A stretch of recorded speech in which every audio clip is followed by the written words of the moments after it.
nit ñi di ruumandaat di ay combat yoo xamante ni yu kenn te mënta bañ la Ama Baldé ki nga xamante ni moom moo di Franc waaye Balla Gaye 2 Eumeu Sène Lac Rose ak ki nga xamante ni moo di Thiatou Yarakh loolu lépp dinañ ko faram fàcc si li nga xamante ni moo di si biir vidéo bi waaye laataal loolu ginnaaw bàkk bi lay doon.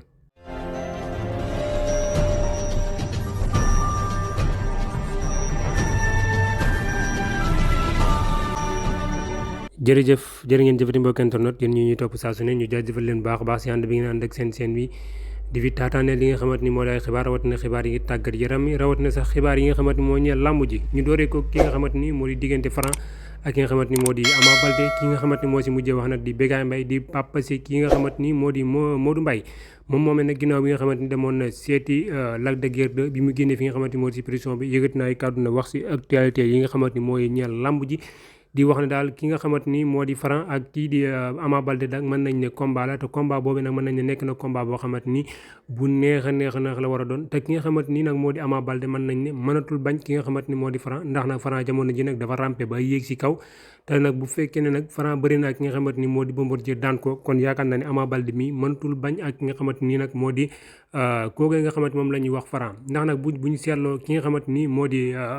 Eumeu Sène may na ay ndaw loo xamante ni ay chance la ki nga xamante ni moo di Sa Thiès bëre na ak moom waaye tamit ki nga xamante ni moo di Bombardier may na Franc chance may na tamit ki nga xamante ni moo di Reug Reug li nga xamante ni moo di chance am kon nag ki nga xamante ni moo di Ama Baldé yoon la mu war a jàmmaarloo ki nga xamante ni moo di Franc ndax nag ñoom ñaar mën nañ ne combat lañ te bu ñu seetloo tamit ki nga xamante ni moo di Balla Gaye 2 noonu la ko Tapha Gueye defoon noonu tamit la ki nga xamante ni moo di Yékini daal doon defeen may leen li nga xamante ni moo di seen chance te ki nga xamante ni nag moo di diggante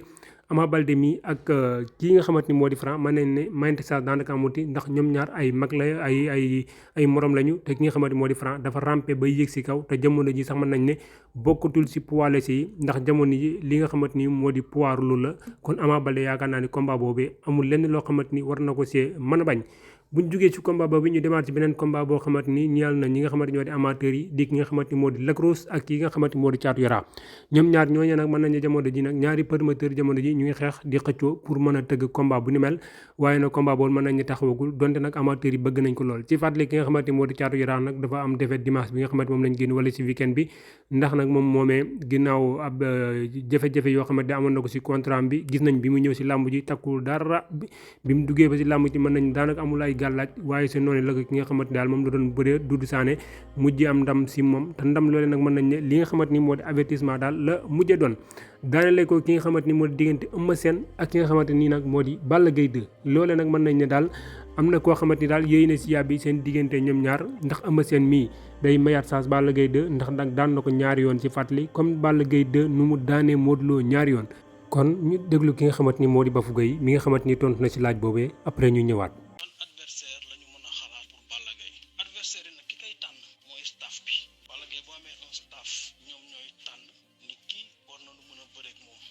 en tant que technicien wala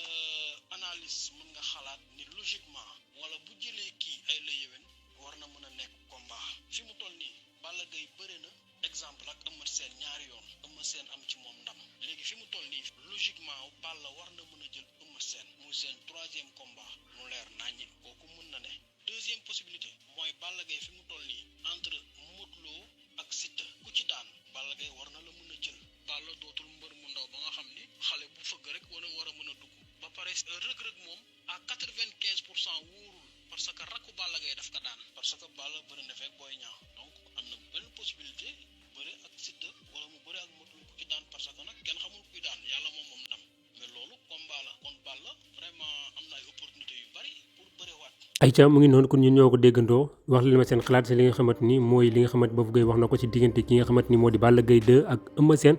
ndax combat boobee bu ñu war a mën a tëggaat la wala déet wala ki nga xamante ni moo di Balla Gaye 2 dafa war a mayaat chance ki nga xamante ni moo di Modou Lo mayaat ko revanche wala déet waaye wax leen ma tamit kan mooy adversaire ki nga xamante ni moo di Balla Gaye 2 guddi yuñ toll nii wax leen ma ko ci commentaire yi.